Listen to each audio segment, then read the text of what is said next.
नमस्कार मित्रों। आज हम लोग बात करने वाले हैं अकुपित तथा कुपित कफ के कर्म। ये हम लोग कहाँ पर चर्चा कर रहे हैं? तो हम लोग जानते हैं कि चरक संहिता का सूत्रस्थान का जो 12वां चैप्टर है अर्थात वात कला का अध्याय के अंतर्गत हम लोग बात कर रहे हैं अकुपित तथा कुपित कफ के कर्म। तो अकुपित का मतलब होता है प्राकृत अवस्था में है, कुपित का मतलब होता है विकृत हो गया है, मतलब उसका ये कुपित हो गया कफ, उसके क्या कर्म होंगे। तो यहाँ पर हम लोगों ने इससे पहले क्या देखा था कि पित्त के अकुपित और कुपित पित्त के कर्म देखा। तो किस आचार्य ने बताया था? तो वहाँ पर मरीच नामक आचार्य ने कुपित और अकुपित पित्त के कर्म को बारे में बताया था। यहाँ पर हम लोग देखें कौन से आचार्य कफ के बारे में बता रहे हैं, क्योंकि वात का जो बात किसी अन्य आचार्य ने कही थी, पित्त की से संबंधित पित्त के जो कर्म थे अकुपित और पित्त कुपित जो है वो किसी अन्य आचार्य ने बताया, और कफ के जो कर्म है वो किसी अन्य आचार्य बताएंगे। तो यहाँ पर पहले श्लोक को पढ़ लेते हैं कि ततछुत्वा मरीचि वच काप्य उवाच सोम एव शरीरे श्लेष्म अंतर्गत कुपित अकुपित शुभ अशुभानि करोति तद्यथा दाढ़्यम शैथिल्यम उपचयम कार्श्यम उत्साह आलस्यम वृषताम क्लीबताम ज्ञानम अज्ञानम बुद्धि मोहम इत्येव अवमादिन च अपराणी द्वंद्वानीति। अर्थात ततछुत्वा, तत् मतलब किसके? मर्ची वच, मर्ची वच, वच मतलब वचन। तब जो है मर्ची नामक वैद्य के वचनों को सुनकर, क्योंकि कफ से पहले पित्त आता है और उससे पित्त के बारे में किस आचार्य ने बताया था?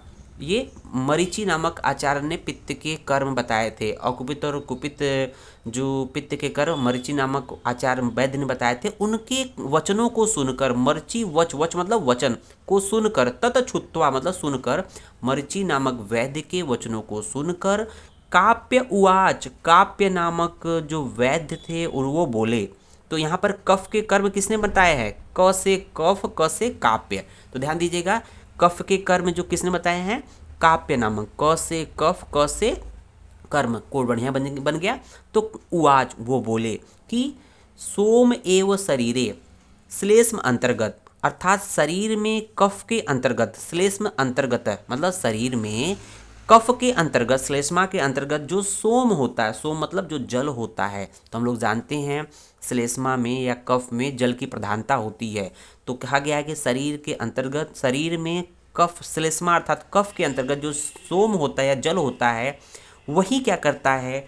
वही जब कुपित रहता है और या अकुपित अर्थात स्वस्थ रहता है तो शरीर में शुभ और अशुभ कर्मों को करता है या संपादित करता है। तो जो श्लेष्मा के अंतर्गत सोम होता है वही कुपित अर्थात जो विकृत अवस्था में रहेगा, अकुपित अर्थात स्वस्थ अवस्था में रहेगा। तो जब कुपित रहेगा तो शुभ, जब कुपित रहेगा तो क्या करेगा? अशुभ कर्म करेगा। जब अकुपित अर्थात स्वस्थ अवस्था में रहेगा तो शुभ कर्म करेगा। जैसे दाढ़्यम कि शरीर में दृढ़ता, और शैथिल्यम शरीर की शिथिलता, उपचयम कार्श्यम शरीर का मोटापन, उपचय मतलब शरीर का मोटापन, और कार्श्यम में शरीर का दुबलापन। ये कार्य हैं। उसके बाद देखेंगे ये कुपित और अकुपित कार्य हैं। तो देखेंगे उत्साह और आलस्य, शरीर में उत्साह कहीं न कहीं जो है अकुपित कफ का कर्म है, आलस्य जो है कुपित कफ का कर्म है। वृषता, वृषता मतलब मैथुन करने की शक्ति, ये किसकी वजह से होता है? अकुपित कफ की वजह से होता है। जबकि क्लीबता अर्थात नपुंसकता जो है कुपित कफ की वजह से होता है, कुपित कफ के या विकृत कफ की वजह से होता है। ज्ञानम अज्ञानम, ज्ञान का होना अर्थात ये आपका अकुपित है, मतलब ये शुभ कार्य है ना, पहला शुभ है दूसरा अशुभ है। तो शुभ किसकी वजह से होगा? अकुपित की वजह से होगा। तो अकुपित की वजह से शुभ होता है, ठीक है ना, शुभ। और इसकी वजह से क्या होता है? अशुभ, दूसरा जो है अशुभ है, ठीक है ना। तो यहाँ पर ज्ञान जो है शुभ कार्य है, अज्ञान मतलब ज्ञान का न होना। बुद्धि अर्थात जो दिमाग है या उसका बनाए, बुद्धि का बना रहना।